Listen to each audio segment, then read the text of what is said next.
S kitkom v svet pravljic. Kot vsak torek ob 5:30 zvečer je tudi danes čas, da se s kitkom potopimo v svet pravljic. Danes boste slišali rezijansko ljudsko pravljico, kako je jež pregnal lisico iz luknje. Povedala vam jo bo knjižničarka Tatjana Šmid. Bila je tako huda zima, da je drevje pokalo. In v gradišču je imela lisica svoj brlog. V vas je hodila na kokoši in jih je nosila noter v svojo luknjo. Ko je bila žejna, je hodila pa tja za gradišče v neko lužo pit. In tako je nekoč, ko se je vračala, med potjo srečala zajčka. Lepo ga je ugovorila. Poglej, zajček, je rekla, kako se treseš. Jaz imam pa tako dobro luknjo notri. Lepo na toplem je rekla. Če greš z menoj, te ne bo popolnoma nič več zeblo. Zajček pravi, res, lovci me preganjajo, psi me gonijo in sovražijo. Že od malega sem siromak, zebe me pa tako, pravi, da sam ne vem, kam naj se obrnem.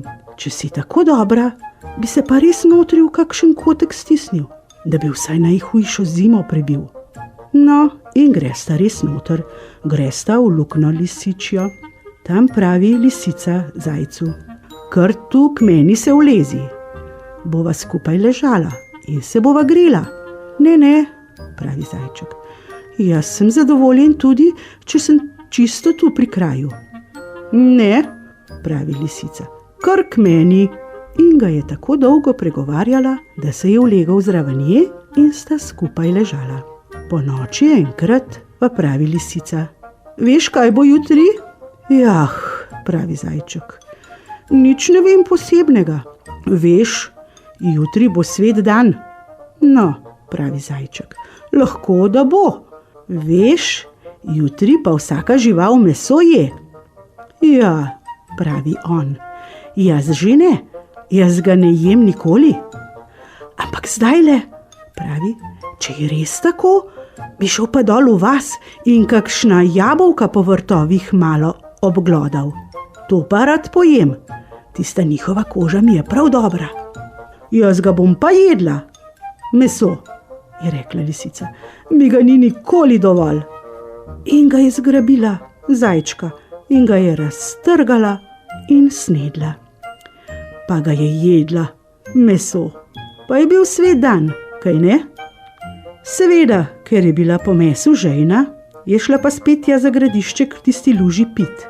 Nazaj grede je srečala pa ježa. Notri pod smrekovo korenino se je tiščal in od mraza ga je tako treslo, da je kar poskakoval. Lisica, je rekel, bodi tako prijazna, vzemi me k sebi. Vem, da imaš dobro luknjo in da je toplo v njej. Lisica ga je pogledala in rekla, ja, to že ne rečem, da te ne bi vzela, ampak ti si bodeč. Se bom pa v kakšen kotek stisnil in bom tam čepel, je rekel. Dobro, pa pridi. In tako sta šla skupaj v tiste skale in noter v luknjo. Lisica je imela notri vse lepo postlano, slame in suhe trave je nanesla, da je res lepo na mehkem ležala. No, je rekla ježu, kar tja gor na skalo zlezi, tam čepi, saj si notri. In je šel na skalo in čepel na njej. Lisica je lepo zaspala, on pa ne. Nekaj časa je gledal naokrog, potem pa se je zvil v klopčič in se zatrkla v lisici naravnost v gobec. Pošteno jo je zbodel. Lisica je skočila, da ga ugrizne, se je zbodla pa še sama. Veš kaj, jež, je rekla, tako pa ne bo šlo. Rekla sem, bodi tam na skali, da si niti enkrat več ne drzneš priti sem na posteljo. Veš, lisica, je rekel jež, sanjalo se mi je, da sem za miško skočil, pa sem padel v skale. Nič, gor moraš, je rekla lisica in jež jo je ubogal.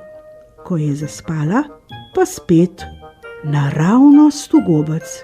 Še bolj jo je zbodel In potem, ko ga je hotela ugrizniti, se je zbodla še sama. Zdaj je bil že tako predrzen, da ni hotel več nazaj. Ne grem tja gor, je rekel, tam je mraz, me zebe v tace. Bom raje tu pri kraju, tu bliže.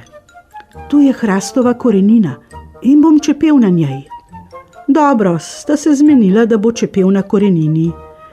Jež je pa le na to računal, kako jo bo na vsak način spravil iz luknje. Ko je zaspala, spet in z vso silo naravnost v gobec.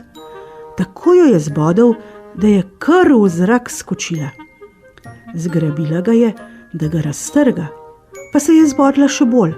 Takoj ven iz luknje, je rekla. A ješ? Zdaj se pa ne umaknem.